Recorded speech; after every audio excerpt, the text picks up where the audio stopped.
You remember how it felt in the beginning. You started walking every day 45 minutes, same route, same pace, and something was clearly working. Your clothes fit differently. Your energy was better. The scale moved in the right direction. You felt like you had finally found something sustainable, something you could actually keep doing without it taking over your life. And then, somewhere around week 4 or 5, it stopped. Not dramatically, not all at once, just gradually and quietly. The results that were arriving so reliably began to slow. Then they stopped altogether. You were still walking, same distance, same time, same effort. The habit was intact. But the body that was responding so clearly a month ago had gone completely silent. Most people at this point make one of two mistakes. They decide walking simply doesn't work and stop doing it altogether. Or they decide they need to walk harder and longer, and they exhaust themselves chasing the same response from a body that has already adapted to everything they were doing. Both of these conclusions are wrong, because what happened to your body was not failure. It was not betrayal.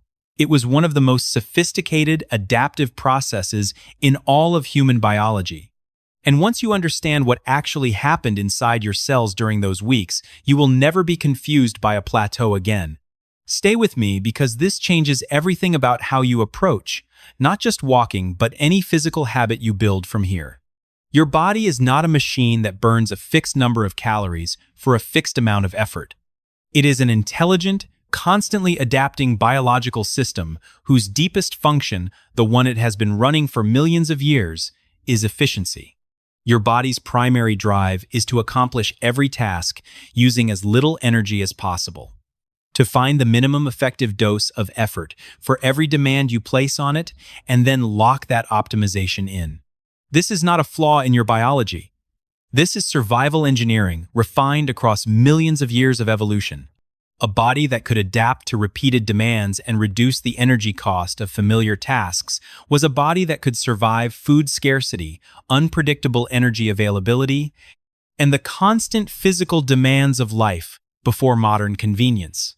The bodies that adapted most efficiently were the ones that lived long enough to pass on their genetics. You are their direct descendant.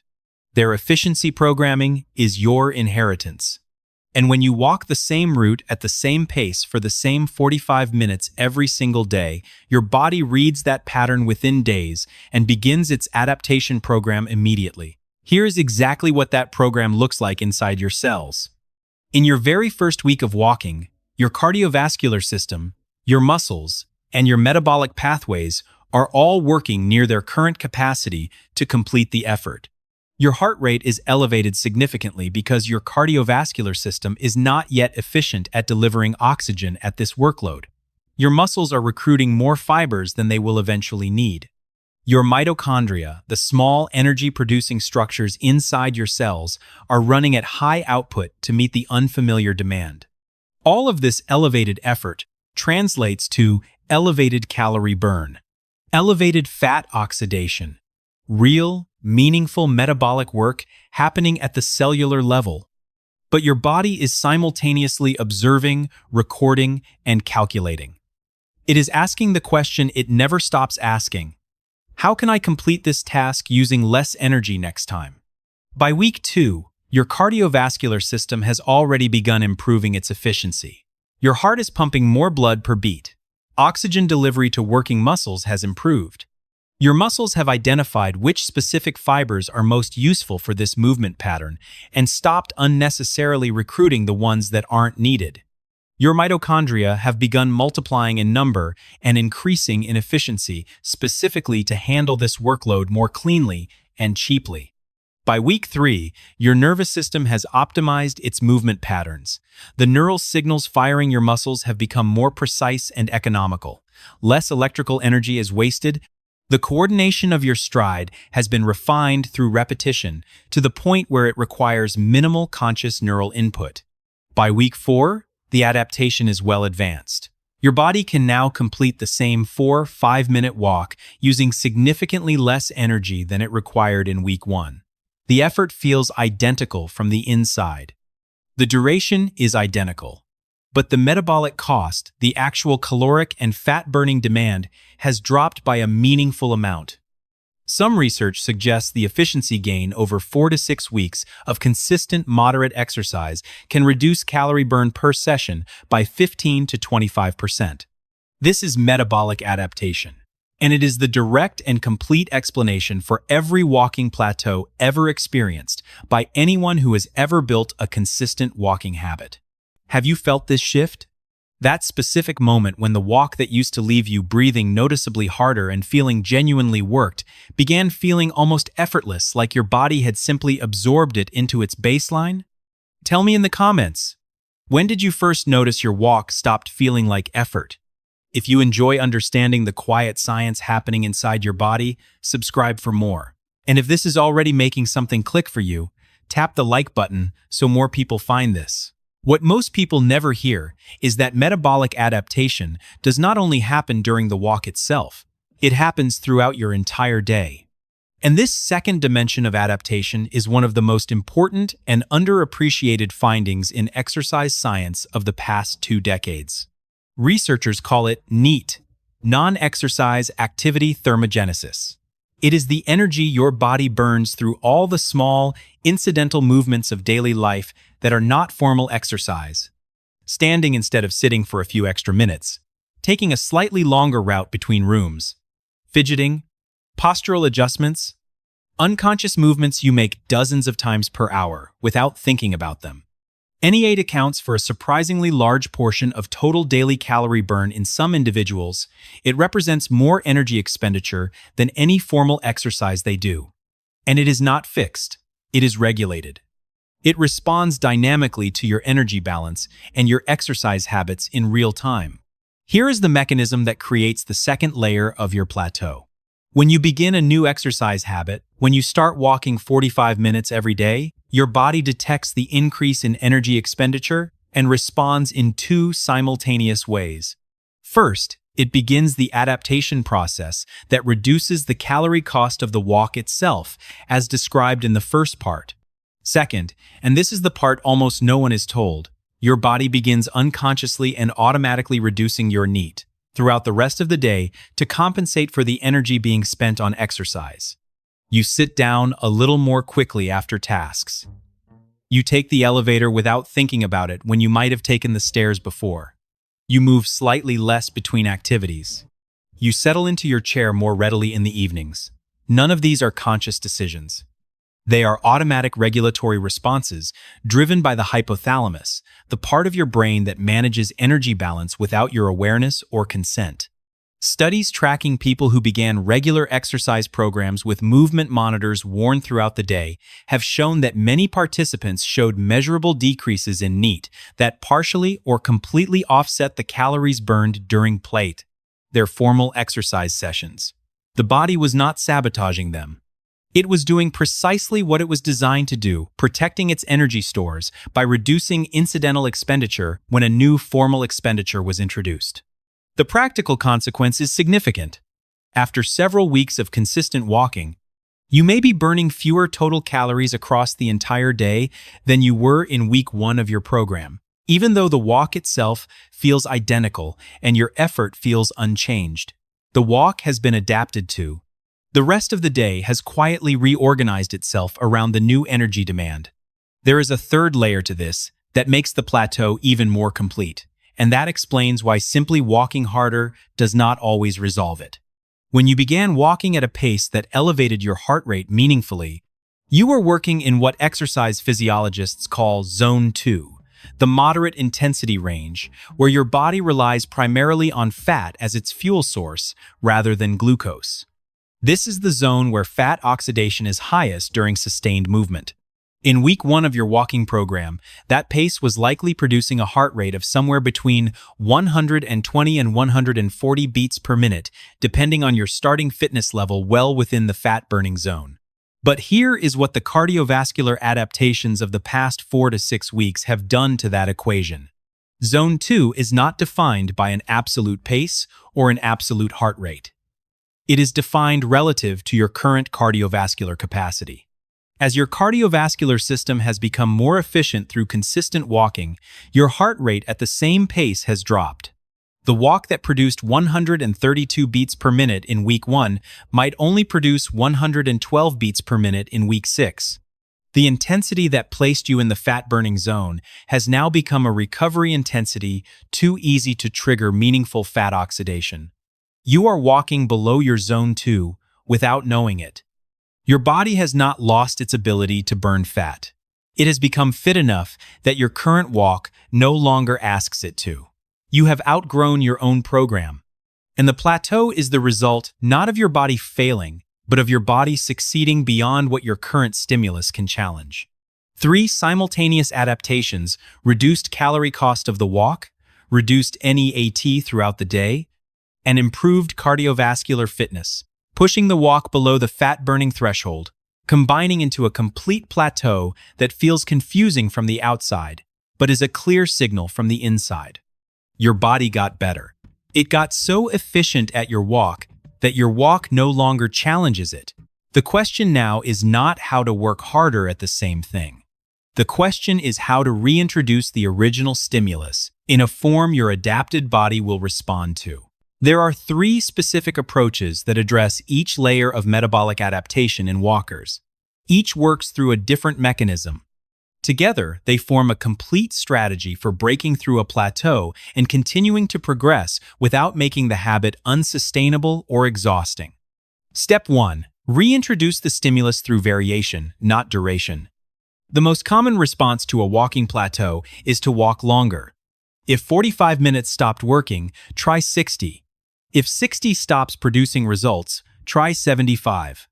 This approach consistently fails for a simple reason: your body adapts to duration the same way it adapts to everything else. Adding more of the same stimulus produces more of the same adaptation. You are not changing the challenge. You are prolonging it. The more effective approach is to change the nature of the stimulus while keeping the total duration manageable. Incline is the single most powerful tool available to walkers dealing with metabolic adaptation. Walking uphill at the same pace requires significantly more energy than walking on flat ground, not because you are moving faster, but because your muscles are working against gravity with each step. The cardiovascular demand rises, your heart rate climbs back into zone 2. The metabolic cost increases substantially without requiring you to move faster or longer. A 4-5-minute walk, with 15 to 20 minutes of meaningful incline, a hill route, a staircase, a treadmill set to 6 to 8% grade will produce more fat oxidation and more metabolic stimulus than 75 minutes of flat walking at the same pace. Duration is shorter. Stimulus is greater. The adaptation clock resets. Pace variation produces a similar re-stimulation through a different mechanism. Alternating between 2 minutes at a brisk, challenging pace and 3 minutes at a comfortable recovery pace throughout your walk prevents your cardiovascular system from settling into the steady, efficient rhythm it defaults to during unchanging effort. Your body cannot fully optimize for a pattern that keeps changing. The variation is the stimulus. Step 2. Use the metabolic window strategically. One of the most powerful changes a plateau-experiencing walker can make requires no additional time and costs nothing. It is simply changing when the walk happens in relation to eating. A fasted morning walk, taken before breakfast, after the overnight fast has been running for 12 or more hours, places your body in a hormonal state where insulin is at its daily low, glycogen is partially depleted, and the fat-burning pathway is already active before you take your first step. The metabolic switch has already been nudged toward fat oxidation by the overnight fast. The walk enters a body that is primed to use fat as fuel from the very first minute. The same 4-5-minute walk in this hormonal environment produces measurably greater fat oxidation than the same walk taken 2 hours after breakfast. The walk did not change, the metabolic context changed. And in that new context, the stimulus is fresh again. This is the biological basis of fasted morning walking, not as a form of suffering, but as a strategic use of the hormonal window your overnight fast has already opened. A post-meal walk produces a different but equally valuable metabolic effect. Walking within 20 to 30 minutes of eating recruits your leg muscles to absorb blood glucose directly, reducing the insulin spike that follows a meal, improving glucose disposal, and preventing the energy crash that follows high carbohydrate meals. For people whose plateau is related to metabolic inflexibility rather than simple calorie balance, post-meal walks are among the most effective interventions available. Step 3. This is the approach most people resist most strongly, and it is the one that works most reliably. Step 3. Implement a deliberate adaptation reset. Counterintuitively, one of the most effective ways to break through a metabolic adaptation plateau is to take a planned 1 to 2 week break from structured walking entirely. Here is the biology behind why this works. Your body's metabolic adaptations to walking, the cardiovascular efficiency gains, the reduced energy cost per step, the NEAT compensation are actively maintained by the repeated stimulus of the walk. They are not permanent in the short term. They require the ongoing signal of the exercise to be sustained. When you deliberately remove that signal for 10 to 14 days, the adaptations begin to reverse.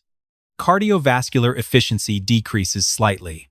The energy cost of walking at your normal pace begins to rise again.